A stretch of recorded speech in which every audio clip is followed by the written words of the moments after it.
ita ta kai min takarda akan tana nema na akan abin da na yi.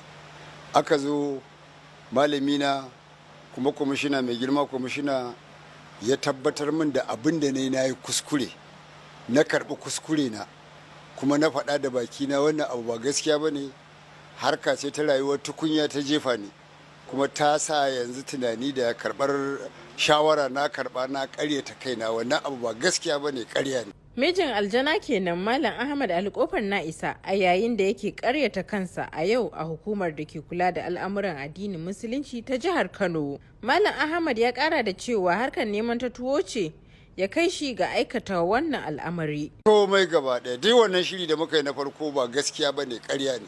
To ita kuma matarka da ta amince cewa ita ma ta nemi ahuwar ƙasa da duniya akan a gafarta mata, ita ma ƙarya ne. To me yasa kai wannan abin da kai? Kawai illa ƴaƴa ɗaiɗaiɗai guda 9 babu ƴaƴan banki, shine isa kuma na kasa maganin idan ku ya gani, jama'a sun gani, ba a saye, ni kawai dan a zo a sai magunguna na ne. Ya dandama ya ilu, ya dafa ya ilu, kaza kaza ya ilu, da hannuna hankali da kallon sama sai mu abun haka.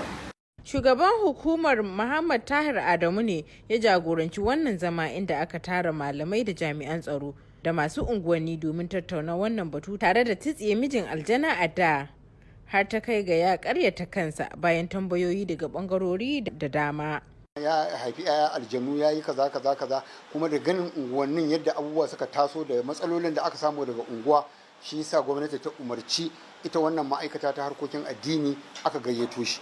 To a tare da shi an rubuta mai martaba sarki a inda aka turo da masu unguwanni na unguwarsa lokon makera, wato kofar na'isa, da kuma unguwar da yake zaune a yanzu ce ɗaya 'yan gurasa sun zo, sannan jami'an tsaro duka sun zo da na farin kaya da masu kaki, sannan mun haɗu aka kirawo shi, aka sa masa abin da ya faɗa da kansa, aka yi masa tambayoyi dalla-dalla, ya ƙaryata kansa.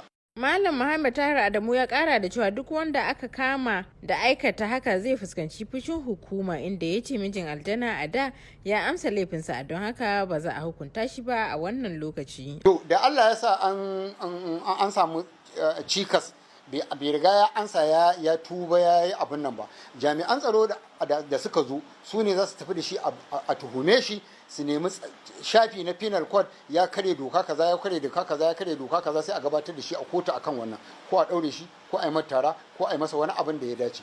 Amma nan gaba duk wani wanda aka samu da irin wannan, gwamnati ba za ta yadda ba, za ta bari a ci gaba da wannan abin a jihar Kano ba. Shi ma mai unguwar kofar na isa lokon makera Alhaji Bature Muhammad ya ce rayuwa tare da auren aljana bai faru a unguwarsa ba. Ban taba ganin sa ba sai wannan lokacin ne yanzu dinnan anan da aka tara mu na ganshi. Saboda haka wannan abu kuma gashi da aka sa shi a gaba, ana tambayarsa da hujjoji da komai da komai. Iga an kai shi bango, an matse shi da hujja ta shari'a wacce ake bukata, sai ce ƙarya yake yi. Daga ƙarshe mijin aljana a da ya buƙaci afuwan al'umma tare da neman yafiyarsu. Baraka Bashir, murya Amurka daga Kano a Najeriya.